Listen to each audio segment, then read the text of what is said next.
Modern period in Indian history. When, where and how. Class 8th chapter first. इस chapter का पूरा explanation video हम upload कर चुके हैं और आज हम इस चैप्टर के कुछ महत्वपूर्ण क्वेश्चन आंसर आपके साथ डिस्कस करूंगा इस वीडियो में। तो आइए शुरू करते हैं। मैं हूं सुनील आनंद सर और आप आनंद सर SST पॉइंट में आप सभी का हार्दिक स्वागत है।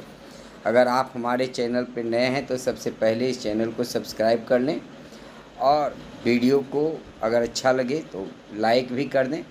आइए शुरू करते हैं। फर्स्ट क्वेश्चन है आपके लिए, choose the correct answer and fill in the blanks form में।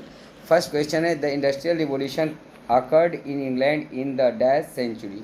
इंग्लैंड में किस सेंचुरी में द इंडस्ट्रियल रिवॉल्यूशन शुरू हुआ था? ऑप्शन है A 16th century, B 19th century, C 18th century and D 20th century. तो जी हाँ, इसका सही जवाब है 18th सेंचुरी। क्वेश्चन नंबर 2 है, the British concept of centralised rule broad political unity in the spirit of nationalism in the dash century. किस century में राष्ट्रवाद की भावना, केंद्रीकृत राष्ट्रवाद के कॉन्सेप्ट, राष्ट्रीय यूनिटी, पॉलिटिकल यूनिटी और स्पिरिटी को बढ़ावा देने वाले नेशनलिज्म की भावना भारत में आई? तो ऑप्शन है A 17th, B 18th, C 19th and D 20th। तो इसके सही ऑप्शन हैं सी। 19वीं शताब्दी में भारत में एक केंद्रीकृत राष्ट्रवाद की भावना भारत में आई थी और ये ब्रिटिश प्रभाव था जिसके कारण ऐसा हुआ था। क्वेश्चन नंबर 3 है, in India the modern period began with the establishment of dash rule under the British East India Company. भारत में मॉडर्न पीरियड शुरू होता है ईस्ट इंडिया कंपनी के रूल से। वह ईस्ट इंडिया कंपनी कहाँ की थी? ऑप्शन ए है French, B Portuguese, C British and D Dutch. तो जी हाँ, भारत में ब्रिटिश ईस्ट इंडिया कंपनी ने ही भारत में अपना रूल सबसे पहले शुरू किया था और तो इसके सही जवाब हैं British. In India the modern period began with the establishment of British rule under the East India Company. Next question है, the National Archive of India is located in. Bharat का राष्ट्रीय अभिलेखागार स्थित है कहाँ? A Mumbai, B London, C New Delhi and D Chennai. इसके सही जवाब में सी न्यू दिल्ली। भारत का राष्ट्रीय अभिलेखागार the National Archive of India New Delhi में स्थित है। नेक्स्ट क्वेश्चन है, English and French companies both had interest in. English और फ्रेंच कंपनी दोनों का इंटरेस्ट था इनमें से किस देश में? India, B Burma, C Indonesia, D Bengal. जी हाँ, तो भारत में इन दोनों ही कंपनी का इंटरेस्ट था और भारत में ये दोनों कंपनियां अपना व्यापार बढ़ाने के लिए प्रयासरत थी। कुछ match the following type questions हैं आपके लिए, आप यहाँ ध्यान दीजिएगा। पहला है, इंडस्ट्रियल रिवॉल्यूशन कब हुआ? तो इंडस्ट्रियल रिवॉल्यूशन इंग्लैंड में 18th सेंचुरी में हुआ था, तो फर्स्ट का डी सही है। दूसरा है, a history of British India. इसकी रचना जेम्स मिल ने 1817 ईस्वी में की थी। थर्ड है, बैटल ऑफ प्लासी। ये 1757 में लड़ा गया था सिराजुद्दौला और लॉर्ड क्लाइव के बीच में। बैटल ऑफ बक्सर, ये मीर कासिम, भारत शुजाउद्दौला और भारत के बादशाह शाह आलम की संयुक्त सेना के साथ ब्रिटिश सेना की लड़ाई हुई थी 1764 ईस्वी में बक्सर में। तो इसके सही ऑप्शन है सी।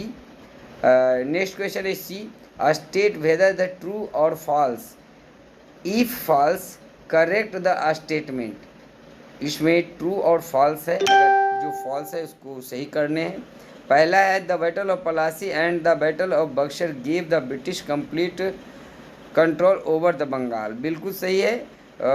जो प्लासी की लड़ाई हुई थी 1757 में और जो बक्सर की लड़ाई हुई थी 1764 ईस्वी में, उसके बाद बंगाल में ब्रिटिश का कंट्रोल पूरी तरह कायम हो चुका था। सेकेंड है, the concept of India as one nation began to take shape under the. Bharat एक देश के रूप में भारत का कॉन्सेप्ट ब्रिटिश के शासनकाल में आया था। हमारे देश कई भागों में बटा हुआ था, लेकिन अंग्रेज़ों ने सभी को जीत करके कम से कम उसे एकता के सूत्र में पिरोया और फिर एक भारत का की भावना देश में आई। तो इसमें क्या था, फ्रेंच नहीं, फ्रेंच है वो गलत है, ब्रिटिश के कारण आई थी, अंडर ब्रिटिश रूल में। तो ये फॉल्स था, इसको सही कीजिएगा फ्रेंच काट करके, जैसा कि किया हुआ आप देख भी सकते हैं मैंने पहले। थर्ड है French archival records are sources for the study of British history in India. तो ब्रिटिश आर्चिवल रिकॉर्ड्स बहुत कम है ब्रिटिश इंडिया में, गलत बात है, हमारे देश में बहुत सारे हैं तो अबेंडेंस होगा। फोर्थ है the industrial revolution led to introduction of human made goods. जी हाँ, ये फॉल्स है। इंडस्ट्रियल रिवोल्यूशन के कारण ह्यूमन मेड गुड्स का इंट्रोडक्शन नहीं हुआ था, मशीन मेड गुड्स का इंट्रोडक्शन हुआ था, तो ये फॉल्स है। फिफ्थ है the Anglo French rivalry ends with the establishment of British dominion.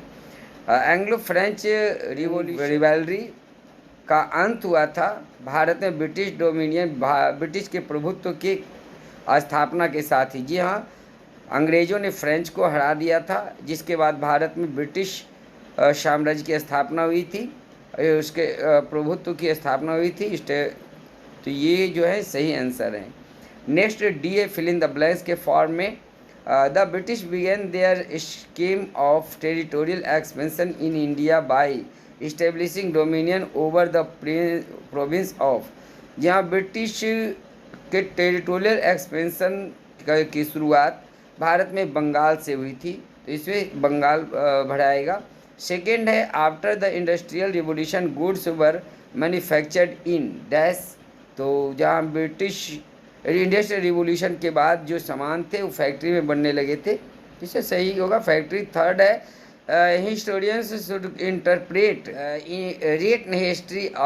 written sources of history with the caution as they can be quite biased। जी हाँ, हिस्टोरियन जो पहले इतिहास की व्याख्या करते थे वह पक्षपात से युक्त होता था, क्योंकि वह जिस भी राजा के दरबार में होते थे तो वह उसके पक्ष में बढ़ा चढ़ा करके बातें लिखते थे, तो यहाँ पर बायस्ड होगा। फोर्थ है India became colony of the British East India Company. Bharat British East India Company के कॉलोनी बन गई, उपनिवेश बन गई थी। नेक्स्ट है dash was the first newspaper published in 1780 from Calcutta. Calcutta से भारत का पहला न्यूज़पेपर बंगाल गजट प्रकाशित हुआ था 1780 ईस्वी में। तो इस वीडियो में हमने सभी जो MCQ, fill in the blanks, matching, true false, ये सारे क्वेश्चंस को हम देखे। नेक्स्ट वीडियो में हम इसके लॉन्ग और शॉर्ट क्वेश्चन आंसर देखेंगे। तो धन्यवाद, थैंक्स फॉर वाचिंग।